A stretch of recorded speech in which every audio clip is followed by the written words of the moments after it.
ሰላም ጤና ይስጥልን ውድ የቻናላችን ቤተሰቦች እንደወትሮ ሁሉ ለዛሬ ዕለተ ሰኞ ሐምሌ 13 ቀን ይሆናሉ ያልናቸውን መረጃዎች ይዘን ቀርበናል።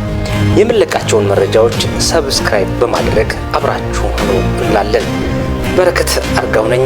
እነሆ ለሀገር ሰላም ብልጽግና፣ ለሀገር እድገት መግባባት፣ መከባበር፣ አብሮ መኖር፣ አብሮ መስራት መኖርና እንደ ማህበራዊና ኢኮኖሚያዊ፣ ፖለቲካዊ፣ ሀገራዊ እድምታ ሁሉ በኪነ ጥበቡም የራሱ የሆነ ከፍተኛ ሀገራዊ ፋይዳ አለው። ትልቅ አቅምም አለው።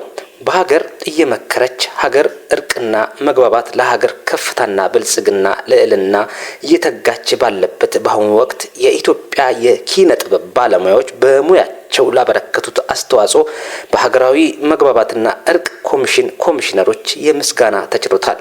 በሙያቸው የበኩላቸውን አሻራና ጠጠር ያዋጡ የኪነ ጥበብ ባለሙያዎች በቀጣይም ለሀገር ሰላምና እድገት ብልጽግና የራሳቸውን ኃላፊነት እንዲወጡ በማለት ፕሮፌሰር መስፍን አርያ አመስግነዋል።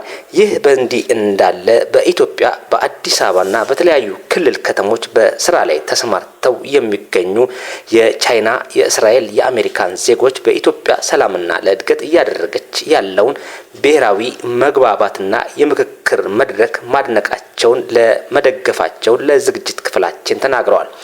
በቻይናው ሲሲሲፒ ኮንስትራክሽን ኢንጂነር የሆነው ሚሃን ሂች እንደገለጸው በቻይና መንግስትና በኢትዮጵያ የረጅም ጊዜ ዲፕሎማሲያዊ ግንኙነት ያላቸው ሀገራት ሲሆኑ ቻይና ለኢትዮጵያ በፖለቲካዊ ማህበራዊና በኢኮኖሚያዊ ጉዳዮች አብራ በመስራት ረጅም ዓመት አስቆጥራለች። ለማደግ በምታደርገው ማንኛውም ቦታ ላይ የቻይና ድጋፍና እውቅና አለ። ሲሲፒ ኮንስትራክሽን ድርጅት ባለፉት 25 ዓመታት በኢትዮጵያ በበርካታ ሜጋ ፕሮጀክቶች ተሰማርቶ የቆየ ድርጅት ሲሆን በዚህ ዓመታት ውስጥ በኢትዮጵያ በርካታ ፈታኝ ችግሮች፣ ጦርነቶች፣ አለመግባባቶች ውስጥ ያለች ሀገር ሆና የቻይና መንግስት ይህን ሁኔታ በማጤን በሀገሪቷ ከጦርነት ተላቃ ወደ ሰላምና እድገት እንድትመጣ ከፍተኛ ስራ ሰርቷል ብለዋል። ወደፊትም በመስራት ላይ ይገኛል። እናም በቻይና የዚህን አይነት የሰላምና የውይይት ባህል ቢኖርም በኢትዮጵያ ግን ከዚህ ይለያል። በኢትዮጵያ በዓለም የተለየ ባህል፣ እምነት፣ ታሪክ ያላት የታላቅ ህዝብ ሀገር በመሆኗን አውቃለሁ።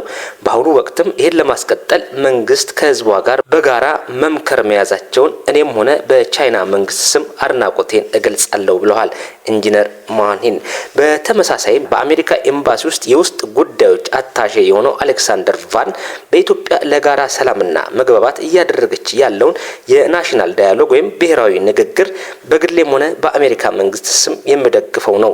በኢትዮጵያ ከሀገሯ አልፋ በምስራቅ አፍሪካ ቀንድ ለሰላምና ሰላምን ለማስፈን ለማረጋጋት ከፍተኛ ስራ የምትሰራ ኃላፊነቷን የምትወጣ በብቃት የምትወጣ ሀገር መሆኗን በተባበሩት መንግስታትም ሆነ በአፍሪካ ህብረት ተወካይ በመሆኗ አስመስክራለች። በአሁኑ ወቅትም በውስጥ ችግሮቿን ለመፍታት ያለማንም ጣልቃ ገብነት እያደረገች ያለውን ምክክር አሜሪካን የምትደግፍ መሆኗን አሳውቃለሁ በማለት አስተያየታቸውን ሰጥተዋል። በተመሳሳይም የእስራኤልና እንዲሁም ኬንያውያን ነዋሪዎች በዚሁ መልኩ ተመሳሳይ የሆነ አስተያየታቸውን ለዝግጅት ክፍላችን ሰጥተዋል። ሰላም።